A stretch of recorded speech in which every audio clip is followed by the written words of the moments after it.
அதிமுக ஆட்சிக்கு வர வேண்டும் என திமுகவை சேர்ந்தவர்களே நினைப்பதாக முன்னாள் அமைச்சர் தங்கமணி தெரிவித்துள்ளார். திருச்சி அதிமுக புறநகர் வடக்கு மாவட்ட கழகம் சார்பில் துறையூர் நகர கழக செயலாளர் அமைதி பாலு ஏற்பாட்டில் மாவட்ட கழக செயலாளரும் முன்னாள் அமைச்சருமான மு. பரஞ்சோதி தலைமையில் துறையூர் பகுதியில் புரட்சித் தலைவர் எம்ஜிஆர் பிறந்தநாள் விழா பொதுக்கூட்டம் நடைபெற்றது. இதில் கலந்து கொண்ட முன்னாள் அமைச்சர் தங்கமணி நலத்திட்ட உதவிகளை பொதுமக்களுக்கு வழங்கினார். இதனைத் தொடர்ந்து பேசிய அவர், அதிமுக ஆட்சி மக்கள் ஆட்சி என்றும் விடியா திமுகவிற்கு ஏன் வாக்களித்தோம் என மக்கள் கஷ்டப்படுவதாகவும் கூறியுள்ளார். நம்மை போன்ற ஒரு சாதாரண விவசாய குடும்பத்திலிருந்து வந்த எடப்பாடியார் அவர்கள் உங்களுடைய கஷ்டங்கள் எல்லாம் அறிந்து 4 ஆண்டு காலம் சிறப்பான ஆட்சியை கொடுத்தார். ஆக அதிமுக எப்பொழுதெல்லாம் ஆட்சியில் இருக்கின்றதோ அப்பெல்லாம் மக்கள் ஆட்சியாக மக்களுக்கு தேவையான திட்டங்களை கொண்டு வருகின்ற ஆட்சியாக இருந்தது. 12 லட்சம் இளம் பெண்கள் திருமணத்திற்காக தாலிக்கு தங்கமும் அதே போல 50,000 25,000 கொடுத்திருக்கின்றோம் என்று சொன்னால் இந்த ஆட்சி மக்களுக்கான ஆட்சியா இல்ல யாருக்கான ஆட்சி என்பதை நீங்கள் சிந்தித்து பார்க்க வேண்டும். நாங்கள் மக்களை பற்றி நினைச்ச அம்மாவர்களும் அண்ணன் எடப்பாடியார் அவர்களும் இந்த திட்டத்தை தொடர்ந்தார்கள். ஆனால் இன்று ஸ்டாலின் அவர்கள் வந்ததுக்கு பின்னால் மக்கள் பயன்படுகின்ற திட்டம் அதை முழுமையாக நிறுத்திவிட்டு நாங்கள் 1000 ரூபாய் கொடுக்கிறோம் என்று சொல்லி அரசு கல்லூரியிலே படிக்கின்றவர்களுக்கு மட்டும்தான் அது அந்த 1000 ரூபாய் பொறும் என்று சொல்லி கொடுத்துக் கொண்டு இருக்கின்றார் என்று சொன்னால் இது நீங்கள் சிந்திக்க வேண்டாமா? யாருடைய ஆட்சி? கடந்த தேர்தலிலே என்ன சொன்னார்? நாங்கள் வந்தால் இன்னும் நிறைய இருக்கின்றது சொல்லுகிறேன்.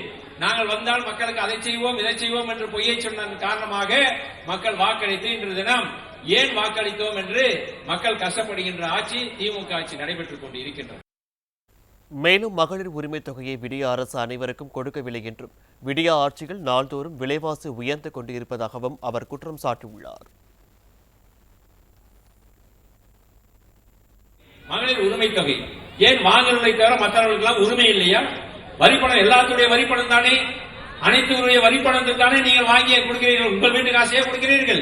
ஆக இல்லத்தரசிகளுக்கு நீங்கள் சொன்னதை போல 2,32,00,000 பேருக்கு கொடுத்திருக்க வேண்டாமா இல்லையா? மக்கள் அன்றாடம் கஷ்டப்பட்டுக் கொண்டிருக்கின்றார்கள். இந்த ஆட்சிக்கு வாக்களித்து விட்டு தினந்தோறும் ஒவ்வொரு விலைவாசியாக உயர்ந்து கொண்டிருக்கின்றது.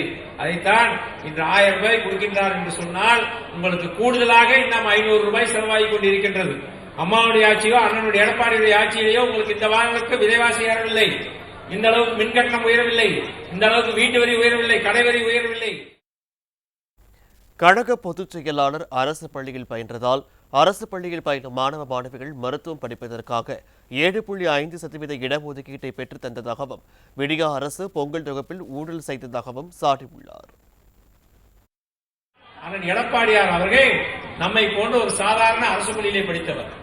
அரசு பள்ளியிலே படித்த மாணவ மாணவிகள் இதே போன்ற மருத்துவர் ஆக வேண்டும் என்று சொன்னால் அவள் கனவு கனவாகவே இருக்கின்றது, நனவாகுவது கிடையாது என்ற காரணத்தினால்தான் அரசு பள்ளியிலே படிப்பவர்களுக்கு மருத்துவக் கல்லூரியில் சேர வேண்டும் என்பதற்காக தனியாக இடஒதுக்கீடு என்று 7.5% இடஒதுக்கீடை கொண்டு வந்து இந்த வருடத்திற்கு 500 குழந்தைகள் மருத்துவராக வருகின்ற நிலைமையை உருவாக்கி கொடுத்தவர் எடப்பாடியார் அவர்கள். ஆனால் இவர்கள் நீட் தேர்வை ரத்து செய்கிறோம் என்று சொல்லி வருடத்திற்கு 5 குழந்தைகள் தற்கொலை செய்து கொண்டு இருக்கின்றது என்று சொன்னால் நீங்க சிந்திக்க வேண்டும் என்பதற்காகத்தான் நாங்கள் இந்த கருத்தை எல்லாம் சொல்லிக் கொண்டிருக்கிறோம். ஆக மக்களை பற்றி கவலைப்படாமல் ஒரு ஆட்சி நடைபெற்றுக் கொண்டிருக்கிறது. ஆனால் எடப்பாடியார் எப்பொழுது வருகிறாரோ அப்பொழுதுதான் தமிழகத்திலே ஒரு விடிவு காலம் என்பது உங்களுக்கு புரியும். தலைவர் ஆண்ட காலம் சரி, அம்மா அவர்கள் ஆண்ட காலம் சரி, அண்ணன் ஆண்ட காலம் சரி, எவ்வளவு பொற்காலமாக இருந்தது. அண்ணன் அவர்கள் ஒரு சாதாரண கிராமத்தில் வந்தவர்களால் தானே பொங்கல் பரிசை உடனடியாக 1000 ரூபாய் வழங்க வேண்டும் என்று ஆணையிட்டார்கள். அண்ணா அண்ணன் இருக்கின்ற வரை 1000 ரூபாய் கொடுத்தார்கள். கொரோனா என்ற காரணத்தினால் கடைசியாக 2,500 ரூபாய் கொடுத்தார்கள். ஆனால் அப்பொழுது என்ன சொன்னார்கள்? நீங்கள் 5,000 ரூபாய் கொடுக்க வேண்டும் என்று சொன்னார்கள். ஆட்சிக்கு வந்தார்கள், பொங்கல் பரிசை கொடுக்கவில்லை. முதல் ஆண்டு கொடுத்தார்கள், 1000 ரூபாய் கொடுக்கவில்லை, பையை கொடுத்தார்கள் பொங்கல்ல. அது வெள்ளம் ஒரு பக்கம் உழுது கொண்டு போகின்றது, மிளகு பதிலாக பப்பாளி விலை என்று எவ்வளவு தவறு செய்தார்கள், ஊழல் செய்தார்கள் என்பதையெல்லாம் நீங்கள் பரிசு வாங்க அத்தனை பேருக்கும் தெரியும். அதிமுக ஆட்சிக்கு வர வேண்டும் என திமுகவை சேர்ந்தவர்களே நினைப்பதாகவும் அதனால் நாடாளுமன்ற தேர்தலில் அதிமுகவை வெற்றி பெற செய்ய வேண்டும் எனவும் குறிப்பிட்டுள்ளார். இன்னைக்கு இருக்கிற உண்மையான நிலைமை என்னவென்று சொன்னால் திமுக காரனே திமுக ஆட்சி வரக்கூடாதுன்னு நினைக்கிறான். எந்த ஆட்சி எதுக்கு வந்தது? இது மக்கள் விரோத ஆட்சி, அதிமுக தான் மக்கள் ஆட்சி, ஆனால் எடப்பாடியார் தான் முதலமைச்சராக வர வேண்டும் என்று திமுகவை சேர்ந்தவர்களே கீழே இருக்கின்றவர்கள் சொல்லிக் கொண்டிருக்கின்றார்கள். இது ஒரு குடும்பத்திற்கான ஆட்சியாக போய்விட்டது, இது மக்களுக்கான ஆட்சி இல்லை என்று அவர்களே சொல்லுகின்ற நிலைமை உருவாகிவிட்டது என்று சொன்னால் நீங்கள் சிந்திக்க வேண்டும். அண்ணன் அவர்கள் யாரை கையை காட்டுகிறாரோ அவர்களுக்கு நீங்கள் வாக்களித்து வெற்றி பெற செய்யுங்கள் என்று சொன்னால் எதிர்காலத்தில் தமிழகம் தலைத்தோங்கும். அதற்கு அதிமுக ஆட்சி வந்தால்தான் நடக்கும். இந்நிகழ்ச்சியில் முன்னாள் அமைச்சர்கள் சிவபதி, வளர்மதி, அண்ணாவி, பூனாட்சி, முன்னாள் சட்டமன்ற உறுப்பினர்கள் இந்திரா காந்தி, பரமேஸ்வரி, முருகன், செல்வராஜ், சிறுபான்மையினர் நலப்பிரிவு மாவட்ட செயலாளர் புல்லட் ஜான், திரைப்பட இயக்குநர் பவித்திரன், தஞ்சை மதியழகன் உள்ளிட்ட ஏராளமானோர் கலந்து கொண்டனர். திண்டுக்கல் மாவட்டம் வக்கம்பட்டியில் எம்ஜிஆரின் 107வது பிறந்தநாள் விழா பொதுக்கூட்டம் ஆத்தூர் கிழக்கு ஒன்றியம் சார்பில் நடைபெற்றது. இதில் சிறப்பு விருந்தினராக கழக துணை பொதுச் செயலாளரும் முன்னாள் அமைச்சருமான நத்தம் விஸ்வநாதன் கலந்து கொண்டு சிறப்புரையாற்றினார்.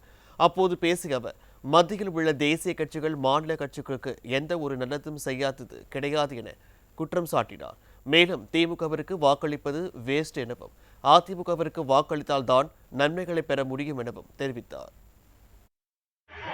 திமுகவுக்கு ஓட்டு போட்டா அது வேஸ்ட், எதுக்கு ஆகாது.